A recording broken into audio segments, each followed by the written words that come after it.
Luis del Pino es Radio Libertad. Comenzamos el repaso de las noticias hablándoles de las negociaciones en Extremadura para conformar gobierno. Según publica el artículo 14, María Guardiola se va a reunir esta semana con Vox y con una delegación de Génova del Partido Popular para intentar cerrar un acuerdo antes de la primera votación de investidura que, como saben, se celebrará el próximo martes por la tarde. La reunión se va a celebrar en Mérida y se cree que Guardiola ya ha aceptado la mayoría de las exigencias de Vox. Por su parte, el Partido Popular asume que la investidura no saldrá la primera después de haber recibido las críticas de Santiago Abascal al documento marco presentado por Alberto Núñez Feijóo. Las negociaciones llegan tras días de tensión, tanto Vox como dentro del propio Partido Popular extremeño, porque algunos dirigentes del PP hablan de fuego amigo contra María Guardiola, la hasta ahora presidenta de la Junta de Extremadura. De momento, Génova mantiene la cautela, pero confía en que la implicación directa de Miguel Tellado en esas negociaciones va a permitir desbloquear el pacto en los próximos días. Aragón también sigue atento a estas negociaciones para sus propios acuerdos con Vox. Bueno,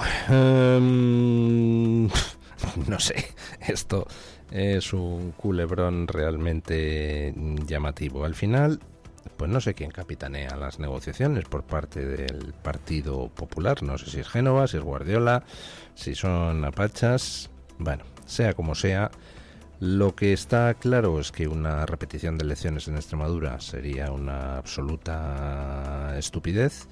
Lo que está claro es que, en fin, se partía de una situación pues no excesivamente cordial entre ambas partes, dado que Guardiola pues tiene una especie de fobia a Vox. Le mencionas a Vox y ¡chum!, daba un respingo.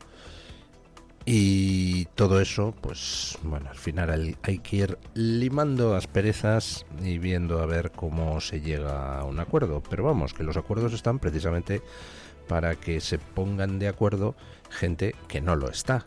Si todos se llevaran extraordinariamente bien, pues no harían falta negociaciones de ningún tipo. Las negociaciones son precisamente para que formaciones que están en órbitas distintas pues terminen viendo cómo pueden encajar de la mejor manera para bien de los extremeños y en general de todos los españoles. Yo creo que una receta bastante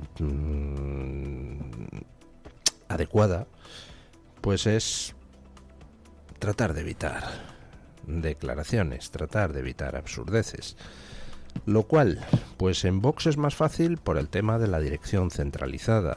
En el PP, pues como no termina de estar clara la estructura de mando, ni dónde tiene mando Feijóo o no lo tiene, pues se producen algunas disfunciones que realmente son prescindibles. Por ejemplo, esto de que de repente se filtre un decálogo de negociaciones que Génova ha mandado a los territorios. Decálogo de negociaciones que enseguida alguien filtró a la prensa diciendo que eran las condiciones que ponía Génova a Vox, cosa que no era, sino una especie de marco general. Por otro lado, va Juanma Moreno y va la del PP de Cantabria y dicen que no, que eso a ellos no les aplica. Con lo cual dices, bueno, pues si a ellos no les aplica lo que dice la calle Génova, entonces ¿con quién hay que negociar? ¿Con Génova? ¿Con los territorios? En fin, que son cosas que al final transmiten que esa idea de atomizar los partidos, igual que la idea de atomizar la nación, pues no fue una buena idea nunca. Tú tienes que tener una idea clara de qué quieres de España y esa idea tiene que ser igual en todas partes. Y tienes que tener una estructura en el partido que permita hablar al partido con una única voz. Lo de que cada jefe de taifas vaya por su lado, pues no suele dar muy buenos resultados ni para la nación ni para los partidos. Por eso Vox tiene menos problemas a la hora de decidir qué hacer. Y oiga, pues cuando hace falta se toca el silbato y todo el mundo por la misma vía. Bueno, esperemos que las negociaciones entre Guardiola y Vox, o entre Guardiola y Génova y Vox, pues lleguen a buen puerto. Yo creo que le hace falta a este país, a ambos partidos y a Extremadura en concreto. Bueno, en el sur de España los narcos campan a sus anchas. Hemos visto en estas semanas pasadas, con todo el temporal, cómo las narcolanchas atracaban en distintos puntos de la costa sin el más mínimo problema. Y ayer, pues un enfrentamiento con narcos donde por desgracia ha sido herido un guardia civil en Barbate.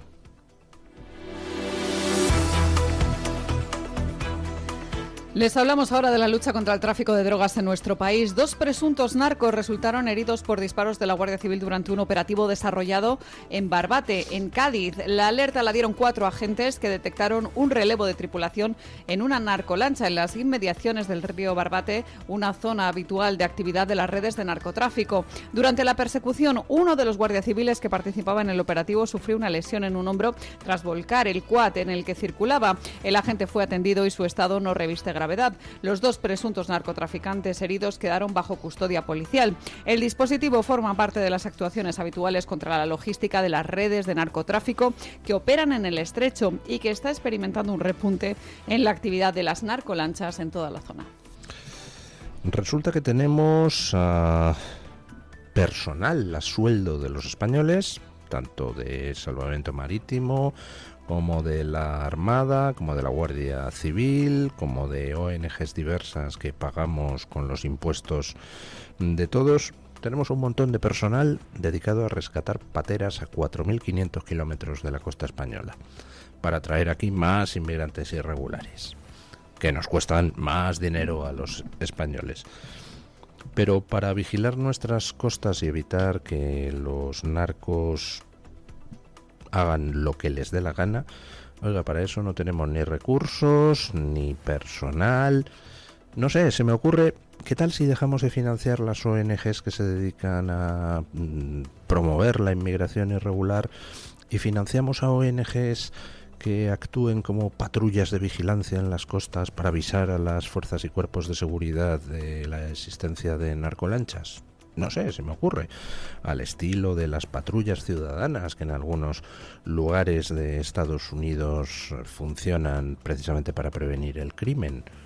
A lo mejor si dedicáramos financiación a organizaciones de la sociedad civil de ese estilo, pues nos rentaría a todos más que pagar a unas ONGs para que nos traigan a gente a la que encima tenemos que pagarles la estancia aquí.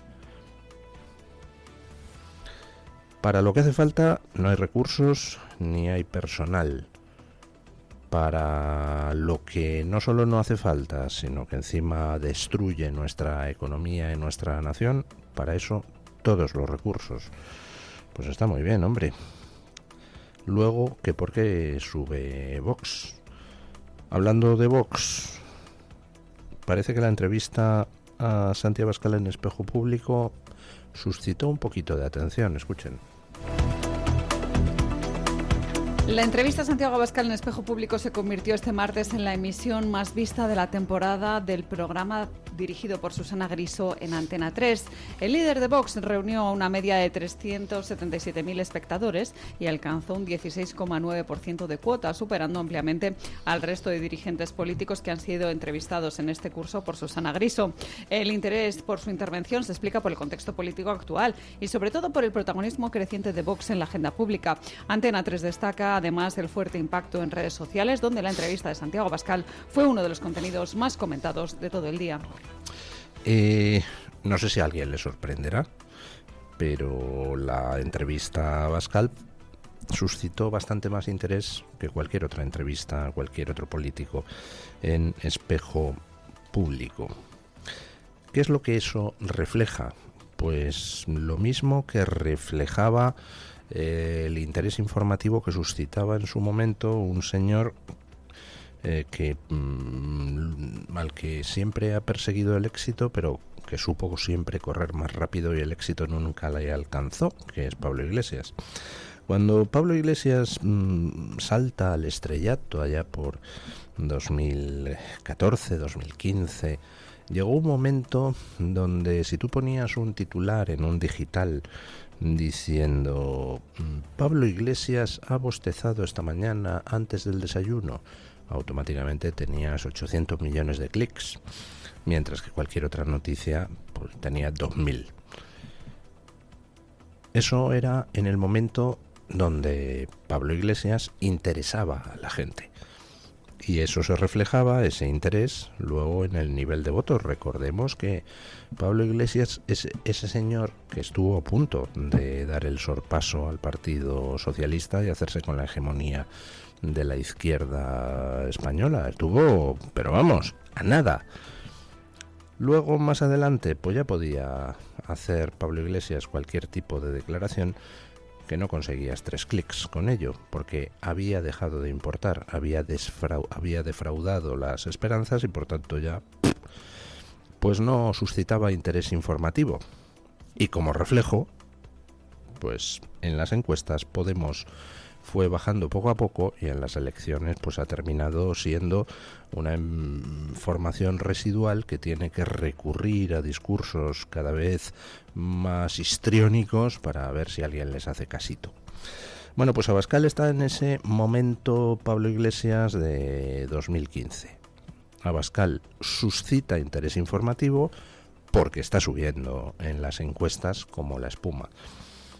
Y es un poco una pescadilla que se muerde la cola. Como suben las encuestas, pues suscita más interés informativo. Y seguirá así, pues mientras Vox lo haga bien. Desde luego, si Vox defraudara las esperanzas de la gente como hizo Podemos, pues entonces evidentemente dejaría de suscitar interés, tanto informativo como electoral. En estos momentos Vox pues tiene algunas cosas a su favor. Primero, esa dirección centralizada que he comentado antes, que evita que dé un espectáculo lamentable como pueda dar el Partido Socialista o como pueda dar el Partido Popular, de voces defendiendo cosas distintas dentro de un mismo partido, que es algo que a la gente le fastidia un poquito. La gente quiere saber qué vota y qué puede esperar a cambio. La segunda cosa que tiene a su favor Vox en estos momentos, y por eso suscita interés informativo y sube en las encuestas, es el entorno geopolítico. En todo Occidente están subiendo las fuerzas soberanistas y desde luego la llegada de Trump a la Casa Blanca ha conseguido que empiece a cambiar el clima geopolítico de tal manera que muchas de las mandangas que han estado hasta ahora vigentes casi como dogma y a las que Vox se oponía, pues ahora están de capa caída y la realidad poco a poco va dando la razón a los planteamientos que Vox puso sobre la mesa ya desde 2018. Así que bueno, pues nada, felicidades a Espejo Público por el extraordinario dato de audiencia y me supongo que en otros medios de comunicación, si quieren audiencia, pues tomarán nota. Bueno, ahora vamos con una noticia que realmente no es noticia por el contenido, sino por quién lo dice, porque el contenido ya nos lo sabemos todos. Lo que pasa es que ahora lo dice alguien que hasta ahora pues no lo había dicho de una manera explícita. Escuchen. Atención a esta información que nos llega desde Bruselas. La Eurocam ha descubierto que la mitad de los menas que hay en España son adultos y que Pedro Sánchez no dio a Canarias los 560 millones de euros percibidos de la Unión Europea para programas realizados con la inmigración. Una misión de la Unión Europea ha visitado la isla del Hierro y ha recogido en un informe las pruebas realizadas a 1.500 inmigrantes, todos ellos clasificados como menores, en los que se comprueba que más de la mitad de ellos son adultos, motivo por el que tendrían que haber recibido un trato muy diferente, incluyendo la devolución a sus países de origen. Por su parte, también consta en el informe de la Unión Europea que Marruecos está rechazando de manera sistemática el 92% de las repatriaciones iniciadas por España, casi su totalidad, de manera que sigue así incumpliendo sistemáticamente el acuerdo de readmisión firmado con la Unión Europea. O sea que Marruecos está incumpliendo el acuerdo de readmisión con la Unión Europea, a pesar de lo cual no cerramos inmediatamente la frontera. Fíjense que en Estados Unidos, pues Trump ha hecho algo muy simple. Primero, México, solvéntame el tema del tráfico de droga y tráfico de personas a través de la frontera sur. No, es que no puedo. Vale, estupendo. Frontera cerrada, aranceles suficientes para disuadirte y ahora te repito la petición.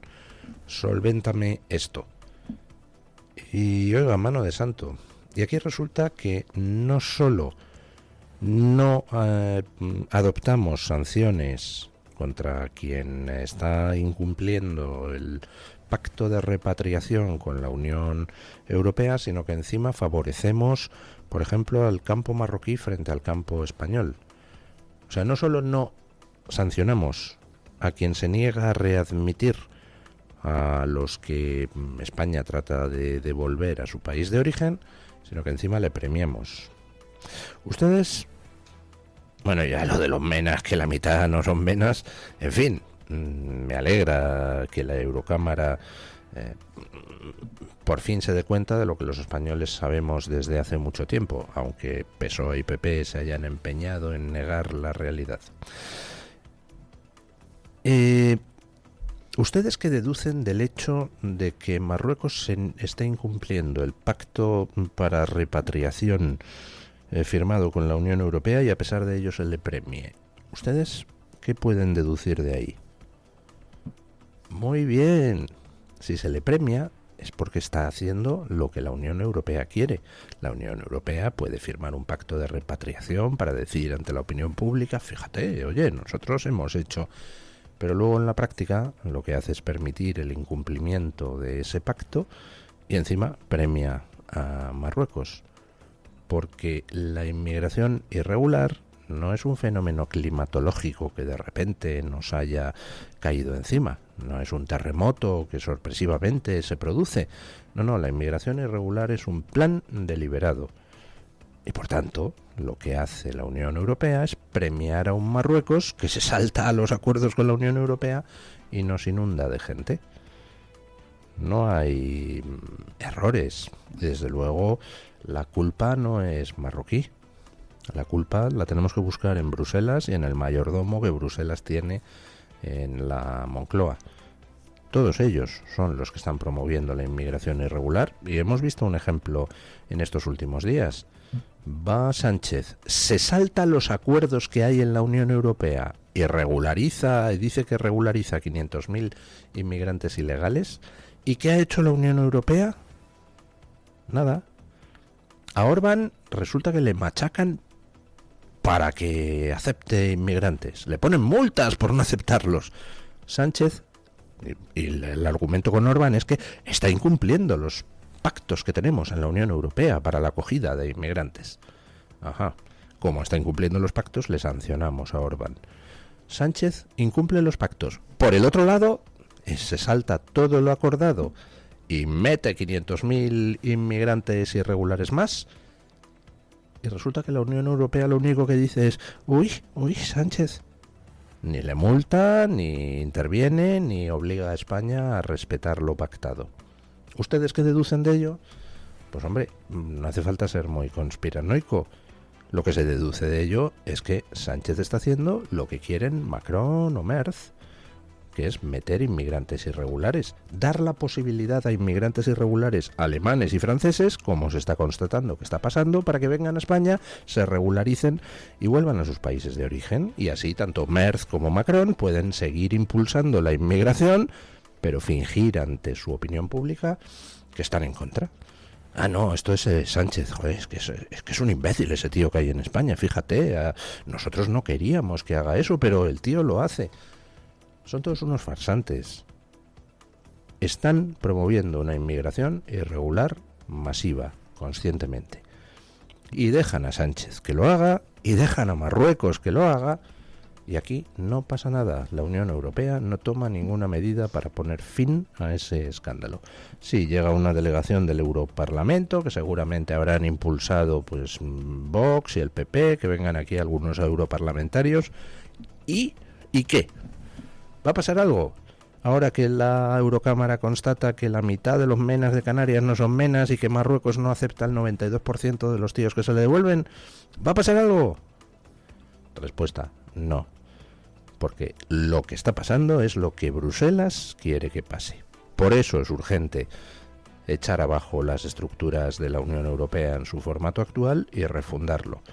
Tienen que irse a su casa todos aquellos que están destruyendo Europa de manera consciente. Bueno, como se están yendo a su casa muchos por la desclasificación de los papeles de Epstein, eso sí es una desclasificación, no la parida que ha hecho Sánchez con los papeles del 23F. Ayer muchas noticias relacionadas con el tema. Por ejemplo, pues otro político más que se ve obligado a dimitir por su relación con Epstein. Escuchen. Le seguimos hablando de la repercusión que en Estados Unidos está teniendo el caso Epstein en diferentes esferas, porque el ex rector de Harvard, Larry Summers, que también fue exsecretario del Tesoro de Estados Unidos, ha anunciado que dejará todos sus cargos tras revelarse las conexiones con Jeffrey Epstein. La Universidad de Harvard explicó que la salida de Larry Summers corresponde con una renovación del claustro iniciada después de que el Departamento de Justicia publicara documentos que mostraban contactos personales entre ambos, incluso después de la condena de Epstein por delitos sexuales. Summers lleva de baja desde el pasado mes de noviembre y ya no retomará sus clases en Harvard.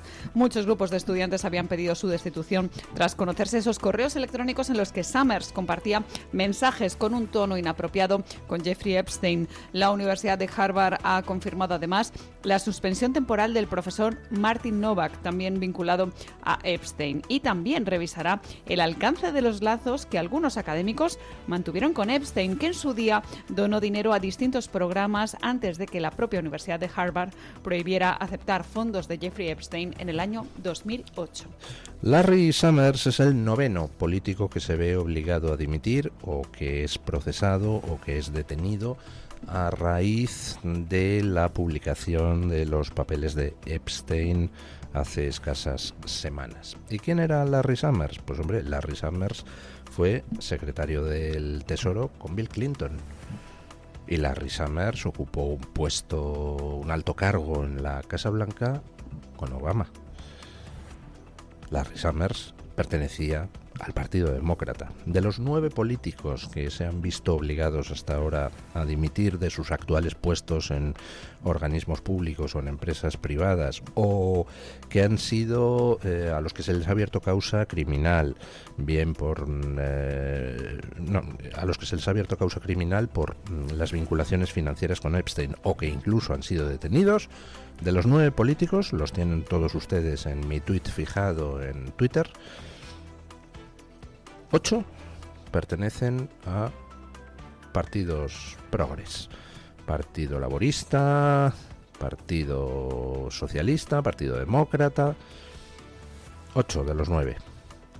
La novena, pues es una señora que ocupaba un cargo dependiente de una agencia de la ONU y ha tenido que dimitir, pero no tiene vinculación política, no ha pertenecido a ningún partido. Vamos, que a quien está dejando arrasado el caso Epstein, pues es a la mitad progre de la clase política. Y tiene bastante lógica.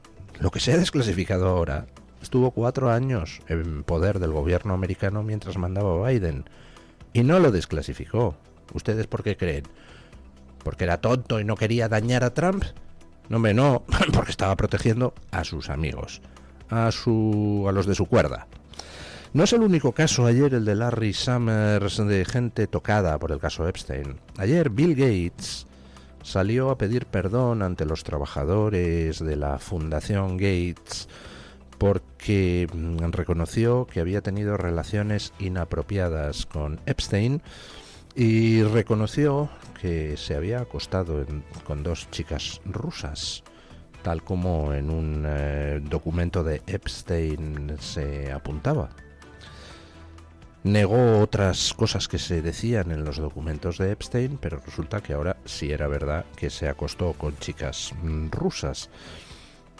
Por cierto, esta Fundación Gates ante la que ayer se disculpaba Bill Gates será la misma a la que Pedro Sánchez donó 100 millones de dólares de nuestros impuestos? Trataré de comprobarlo luego. Más gente que dimitió ayer. Dimitió de la Universidad de Columbia un premio Nobel de Medicina.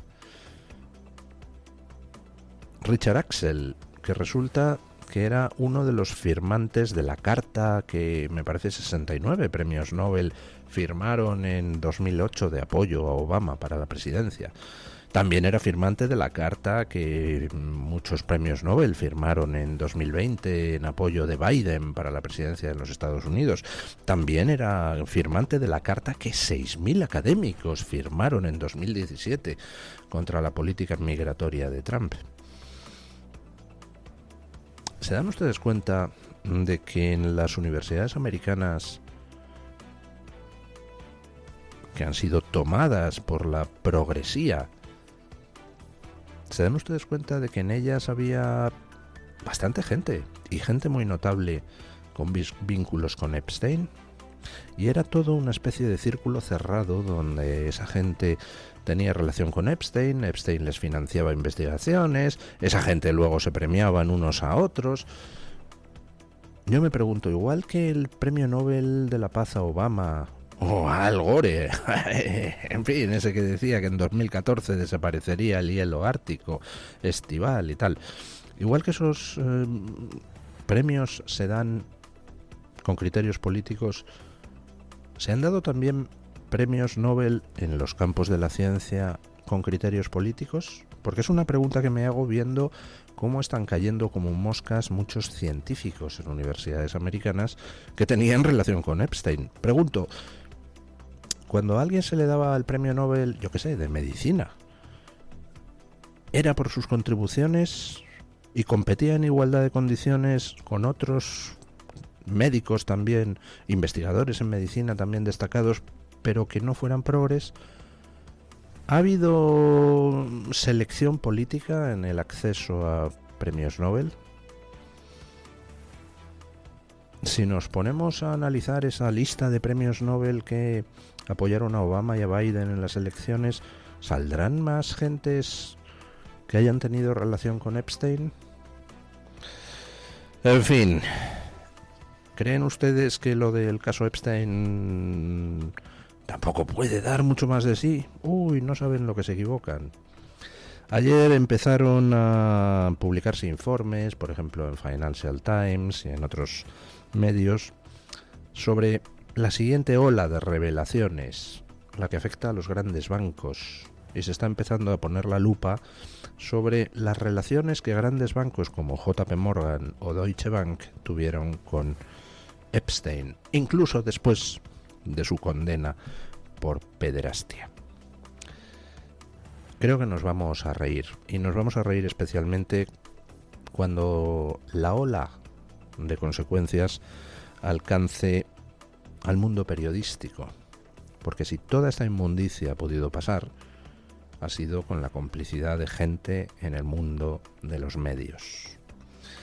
Bueno, vamos con don Williams Perdomo para que nos cuente qué trae hoy Voz Media en portada. Buenos días, don Williams. Muy buenos días, amigos de Mañanas en Libertad. En Voz seguimos informando sobre las noticias más importantes de Estados Unidos y el mundo. En esta oportunidad encontrarán que el discurso del Estado de la Unión del presidente Donald Trump recibió valoraciones mayoritariamente positivas, según una encuesta de CNN. El sondeo indica que gran parte de la audiencia percibió el mensaje como sólido y convincente, reflejando una recepción favorable entre quienes siguieron la intervención presidencial. De acuerdo con los resultados de la encuesta, el 64% de los espectadores tuvo una reacción favorable al mensaje presidencial, mientras que el 36% expresó una opinión negativa. Dentro del grupo que valoró positivamente el discurso, el 38% lo calificó como muy positivo y el 25% como algo positivo. En contraste, entre quienes lo evaluaron negativamente, un 16% lo consideró algo negativo y un 20% muy negativo. Entre tanto, el Departamento de Estado habilitó un centro de llamadas 24/7 tras la ola de violencia en México. En los últimos días, varios estados de México han registrado un repunte de violencia, con bloqueos de carreteras, quema de vehículos y enfrentamientos entre células del cártel Jalisco Nueva Generación y el ejército mexicano. El Departamento de Estado ha respondido rápidamente para brindar asistencia a los ciudadanos americanos que necesiten apoyo en medio de esta crisis de seguridad.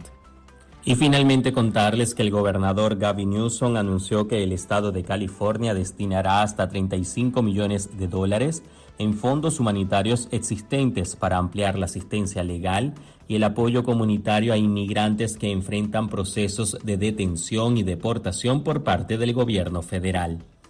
Estas y otras noticias las pueden ampliar en nuestra página web voz.us y nuestras redes sociales. Muchísimas gracias, don Williams.